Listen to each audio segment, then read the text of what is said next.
In the heart of Africa lies a nation that once groaned under the weight of empire. But in 1982, something shifted. This is the story of how Uganda broke the chains of colonialism, from the horrors of the slave trade to the sweet taste of sovereignty. If you think you know Uganda's history, think again. Because this isn't just a history lesson. This is the story of resilience, betrayal, courage, and revolution. Stick with me for the next one, and I promise you'll never see Africa the same way again. Long before British flags flew over Kampala, Uganda was already bleeding. In the 18th and 19th centuries, Arab traders entered what is now Uganda via the East African coast. The Buganda kingdom, powerful and politically advanced, became deeply entangled in the East African slave trade. Thousands were captured, sold, and transported across the Indian Ocean in a brutal trade that ripped families apart and drained the region of its future. The slave trade wasn't just about chains and ships. It was about power, fear, and betrayal. Some local rulers played along. Others resisted and were crushed. But the land never forgot. By the late 1800s, British missionaries and imperial agents arrived, claiming to bring Christianity and civilization. In 1894, Uganda was declared a British protectorate, not with the people's consent, but with guns and treaties written in English. The British skillfully exploited divisions between kingdoms, such as Buganda, Bunyoro, and Toro, to cement their control.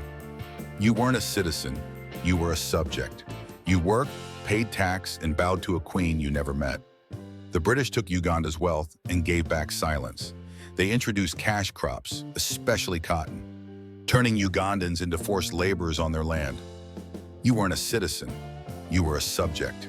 You worked, paid tax, and bowed to a queen you never met. The British took Uganda's wealth and gave back silence.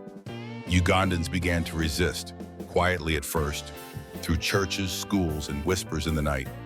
The 1930s and 1940s saw strikes, protests, and the rise of African consciousness. Trade unions and teachers' associations became secret centers of political education. Inspired by independence movements in India, Ghana, and Kenya, Ugandans started dreaming aloud.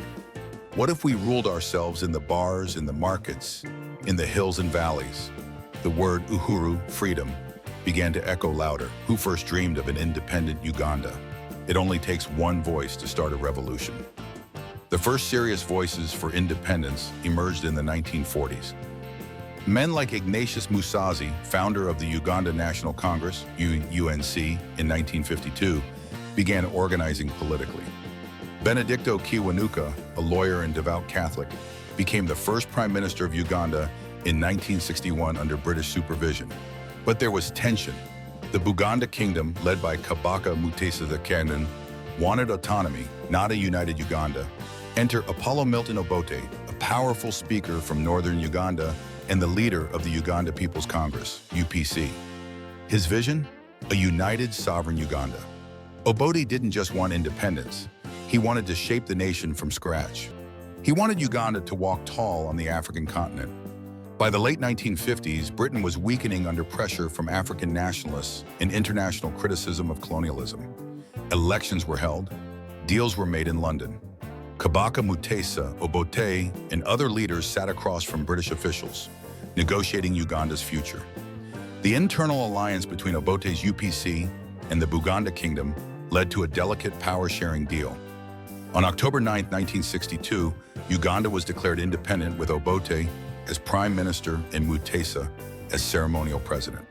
Flags changed, anthems played, but the real question was just beginning. What does freedom really mean? Crowds filled Kololo Hill. The Union Jack was lowered, and the new Ugandan flag rose for the first time. Joy, fear, hope, suspicion. It was a mix of emotions, but for the first time, Uganda belonged to Ugandans. Tribes, religions, and political factions celebrated in unison. But cracks in unity were already showing. As fireworks lit the sky, many whispered, "What now?"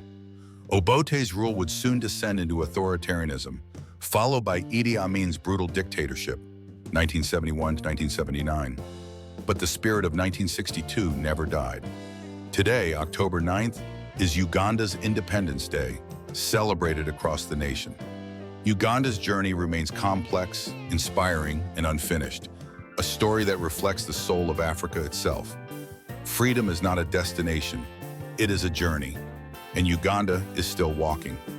Uganda's independence was not given. It was fought for, dreamt about, bled for. And this story, it belongs to every Ugandan and every African. If you believe these stories need to be heard, don't just scroll. Share this video, like it, comment below, Africa Rising, because this isn't just history, it's our story, and we're just getting started. Subscribe for more African history. Next episode.